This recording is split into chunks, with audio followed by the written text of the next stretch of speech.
which is presentation and discussion of the long-range transit plan. We've got a representative from ACOG here for a presentation. Randy, would you like to introduce him? Sure. Chip Nolan is here with EMBARK. I wanted to kind of address one thing that happened in the earlier meeting when someone asked a question about the fiscal responsibilities of this plan. This plan will eventually be rolled up into the long-range mobility plan for the entire region, which is fiscally constrained. So anything that is in that plan has to be accounted for in some manner. So I just want to do that, but I'll turn it over to Chip to go over the plan. Good evening. Thank you for having me. My name is Chip Nolan, Planning Manager for EMBARK.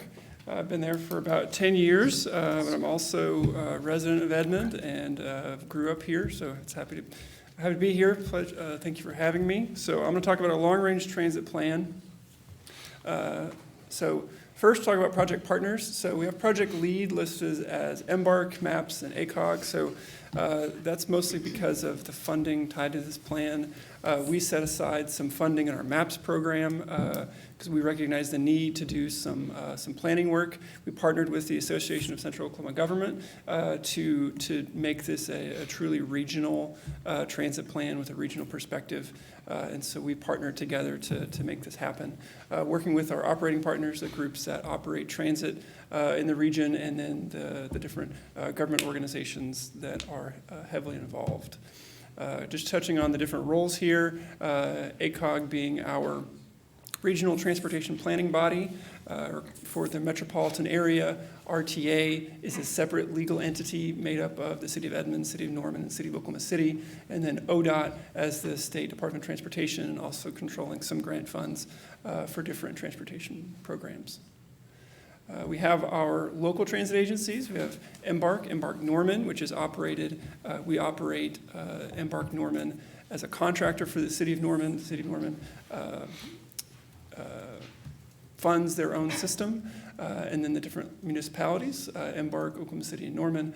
And then Midwest City does, we do have an interlocal agreement with City of Midwest City to extend one of our routes into their community. So today we'll talk about project description, draft transit vision, and how you all can get involved. Start with project description. So this was in the last update that we provided, but it's worth revisiting. So we are going to assess our local services. We're going to provide clear recommendations on when those changes should happen, and then we want to identify responsible investments to identify how we can invest in these in a way to make sure we're being efficient and effective with the funding that we get to make this plan a reality. We created, with our stakeholders and our project partners, we created a vision and goals. So we want to develop an intentional plan for a cohesive network of transit services that supports growth, promotes equity, enhances quality of life, and facilitates opportunity across central Oklahoma. We want to provide communities with meaningful access to transit, create compelling rider experience, offer competitive service options, and utilizing our resources effectively. So these goals here will inform some of the metrics that we use to evaluate the vision that we have that will happen in later steps in the planning process. We're at in our project schedule. Last time I was here, we were wrapping up our assess phase. Currently, we're in the middle of our evaluate phase. So we've done interviews with the different groups I mentioned earlier. We're presenting to all the different committees and boards. I was at the Edmond Mobility Commission, Norman City Council, ACOG. We're presenting this plan to all the different groups. We're planning an intensive workshop with staff and stakeholders coming up here to talk about the plan. We had a virtual town hall that's on our project website for anyone to go watch, and then we're planning another town hall here soon, and we'll have some more information on that later in the slide. So we added the slide in here just to help to provide some perspective about how much detail we can expect to see in this plan. So we're currently in that top level, in that purple part of the cone. So we're looking out a 30-year time horizon. So we are going at a pretty high level of how much transit service do we think we should be providing in the region, what types of transit service, and where should that transit service go generally. As you progress further down that cone, down that triangle, you'll get more detailed as you go. So after a long-range transit plan, you might do a separate study that might look at a specific capital facilities that you identify in your long-range transit plan. And then from there, have a transportation improvement program, which is starting to creating a budget, starting to allocate funds for those projects, and then you get into the design. So your Edmond shift plan is an example of that orange piece there, where you're looking at specific route recommendations and schedule recommendations, and then finally implementation. So we're kind of focused in that purple layer at the very top, and you can kind of see the picture on the left just to help you get a sense of the level of detail. So talk about a draft transit vision. So what is a draft transit vision? So we're trying to improve service and operations. We are responding to some of the planned high-capacity transit investments that the RTA is planning, identify important corridors, maximizing different connections to and from those high-capacity transit services, and then proposing some complementary programs that we can layer on top of that. So why is transit important? Providing connections to regional transportation networks, offering affordable options for people to access jobs. And then you can see a popular image here of 200 people and 177 cars versus 3 buses. So trying to find an efficient way to help move people throughout the region. And this is one tool in the toolbox to help do that. Our study area, again, we're partnering with ACOG, so our study area is the ACOG area. You can see that it's pretty big. It's from Logan County all the way down to McLean County, out west to El Reno. Again, I mentioned the transit operators there. 1.3 million residents, 600,000 jobs in 36 different cities and towns. So future high-capacity network. So you can see here the lines in red are the proposed RTA corridors. That is the commuter rail from Edmond to Norman, the bus rapid transit line out east to Tinker, light rail to the airport, and then another bus rapid transit line out west towards Yukon and Mustang. That's the red lines. You'll see the RTA corridors. And then you'll see some blue lines on there. The darker blue line on the northwest line, that's the Northwest Bus Rapid Transit line that we are currently operating, launched in December of 2023. And then the other blue line is our next bus rapid transit line that we're planning to launch closer to 2030. So a lot of planning has gone into these lines that you see on the map. And we see high capacity, that just means like a premium level of service. So you're looking at more frequency.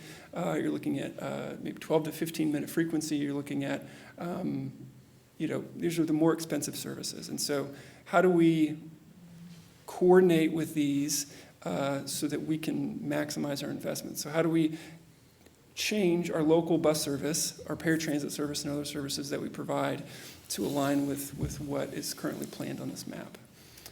We also want to leverage previous planning work. Each community that I've talked about so far has done different versions. So we have Edmond Shift, we did OKC Moves in Oklahoma City, Go Norman, and then the alternative corridor analysis that the RTA has done.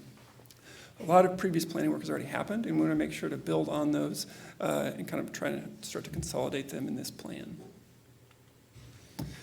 Aligning with community needs, so some of the things that we've heard so far through this effort, we want to have better connections at transfer points, interested in express service between communities, increased frequency, and just general excitement for transit, what it provides for the end user.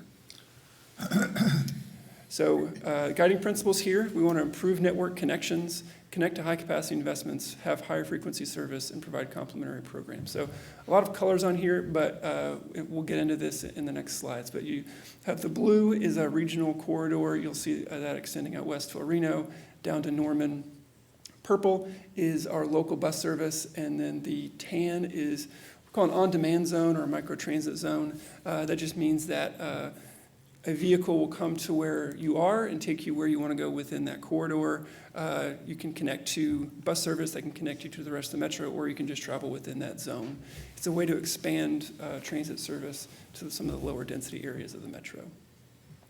Have here our higher frequency service. So when you have higher frequency service, it requires less planning. You can just go to the stop, and you don't have to plan your day ahead. When the bus comes every 12 to 15 minutes, you don't have to wait that long, because you just go out and catch the next bus. But when the bus comes every hour, you really have to start to plan your whole day in advance, because if you miss that one bus that comes every hour, then you're probably going to miss whatever appointment that you're trying to make. So this is hoping to expand the amount of high-frequency service that we provide. Connection to high-capacity investments. So this slide is focused on that connection to some of the high-capacity corridors that I talked about earlier.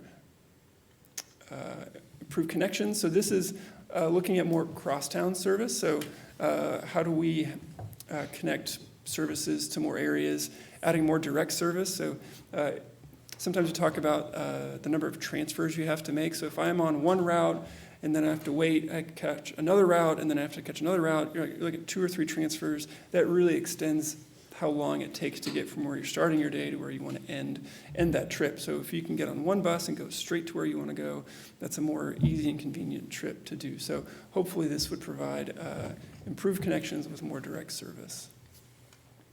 So complementary programs, touched on this a little bit, but increasing service span and adding more microtransit zones. So some of these outerlying areas may not have the density or the number of trip generators needed to support the cost associated with fixed route service. So this provides a more flexible option to connect people to either local bus service or high-capacity transit service. So draft regional vision we have here, we're looking at 15 high-frequency routes, 25 routes with service enhancements, 15 on-demand zones, 23 new routes, 16 capital facilities. That would include things like park and rides, intermodal stations, transfer centers, things like that. And then for Edmond, look at 1 high-capacity route, 4 routes with service enhancements, 2 on-demand zones, 4 new routes, and then 1 new capital facility. And then finally, we have here our virtual town hall. So we're looking for input on this plan. We know that it's not perfect, so we're looking for input from the community, from residents, from customers, to help tell us what they think of what we've done so far and what we need to change and what we can do better. So we're hoping that everyone's able to join us. And there's a QR code for a story map that's just an interactive virtual map online you can use to scroll through some of this information in a little bit more detail that I've touched on today.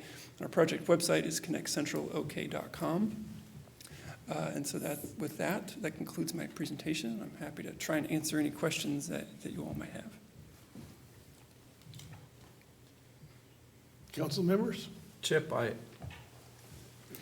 correct me if I'm wrong. Well, first of all, ACOG has to adopt and accept. Has that already been done? The alternatives for transit systems in order to qualify for FTA funding. Yeah, correct. And that's great question. So currently where we're at now is we're still kind of trying to finalize our draft transit vision, and then we'll start to write the implementation plan of like, okay, now this is your vision. Now here's some detailed step-by-step recommendations of what to do next.